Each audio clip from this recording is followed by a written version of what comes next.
Exiles, on the other hand, is totally open territory. We can do anything. Or Gen X, where you get to see the offspring of characters. In Colossus's grandson, for example, Remy and Rogue's son, Olivier, possibly Storm's daughter, by a father who might be from the Savage Land. What happened there? We can't tell Namor.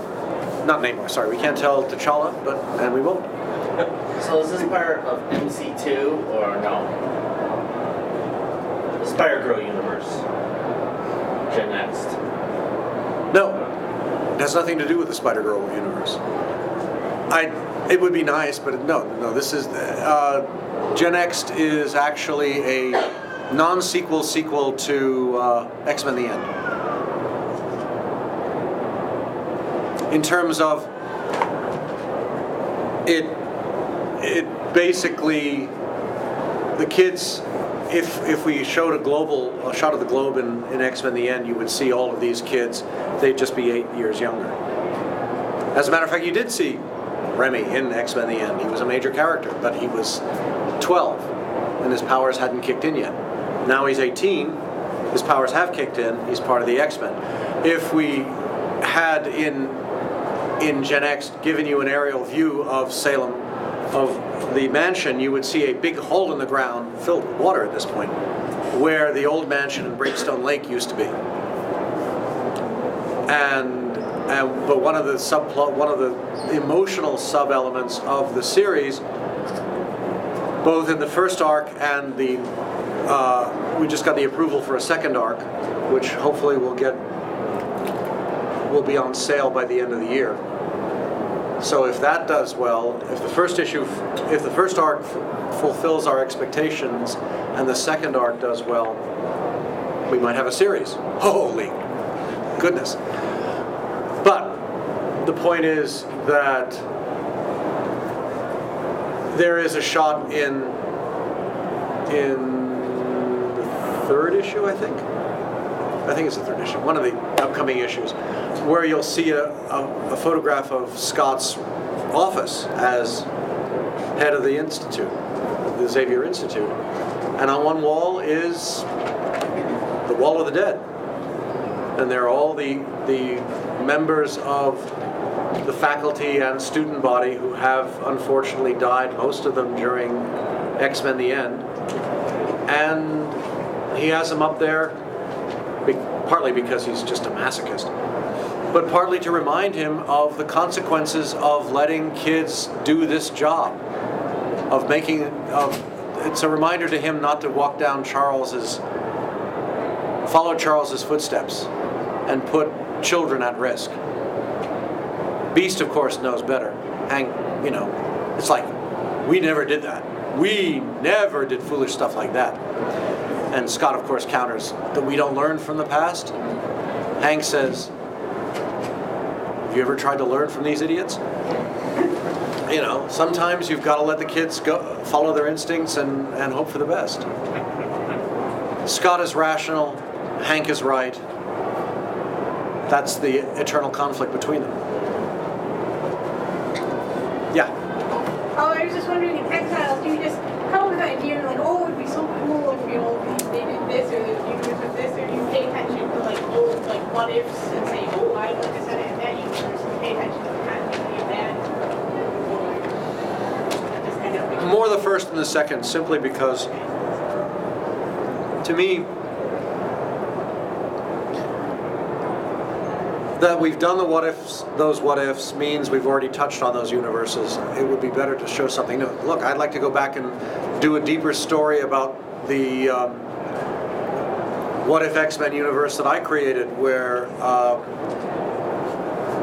Kitty seems to be bald, and Colossus is a lieutenant in the Russian, no longer Soviet, Red Army.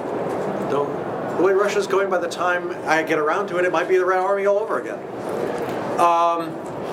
Where Charles and Magneto are teamed up. So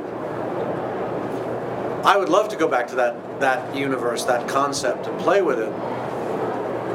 And it feels so silly saying it like this. We only have 16 issues. 16 issues a year. And you'd be amazed how quickly they fill up. I mean, if I let myself go, I'd have this book plotted through 10 and possibly 2010 or 2012. But there's no way in God's green earth that Marvel is going to pay for any of that. It's like the money guys tend to have spasms when, how many issues ahead are you? 6. You're 6 issues ahead! Yeah, we're trying to keep the book from being late, but that means we've paid for 6 issues that haven't seen print yet. And that's a problem. Dude, that's like $250,000. Would there be any chance that, if they didn't see print, but would they consider putting them online, like through a subscription or something? No, they want to earn money off of them. Bill Jemis and I got into a huge fight 8 years ago. Come in.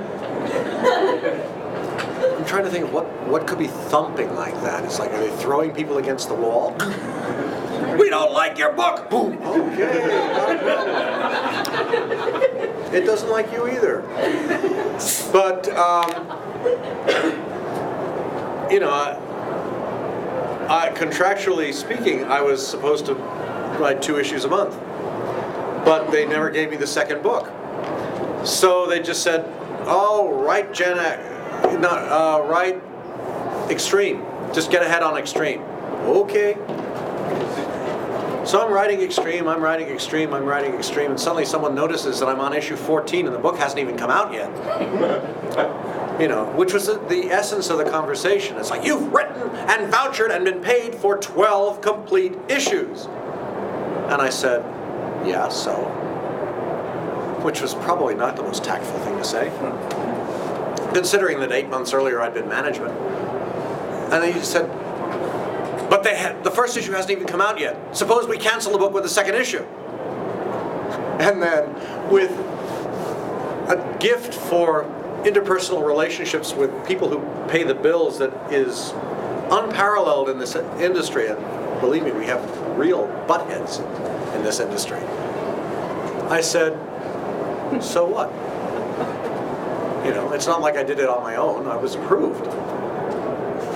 And Bill didn't seem to appreciate the logic. There was much yelling and screaming by him. It's not good when you're technically an employee and the president of the company is yelling and screaming at you. So we worked it out, but it was like, duh. Duh, you used to be management. Don't you understand? Well, yeah, but I'm not management anymore. I'm an employee. Duh! So, it sounds funny now, but at the time it was like, we were so talented in our disagreements, we could have been Republicans. Well, I said talented, I could have said inept, but that would have made me really Republican, but that's too political a statement. You guys have had your primaries, right? Who won? It doesn't count. It doesn't count. Oh, that's right, you're the Hillary state.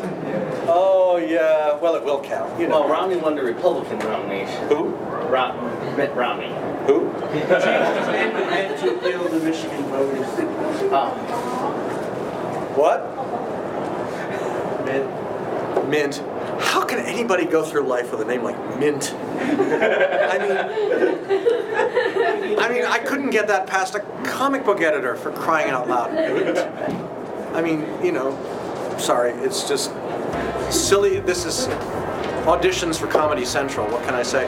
It's the Comic Book Syndicate, featuring reviews of comic books, TV shows, and movies. Every Friday at 11 p.m. and Saturdays at 6:30 and 11 p.m. It's the Comic Book Syndicate.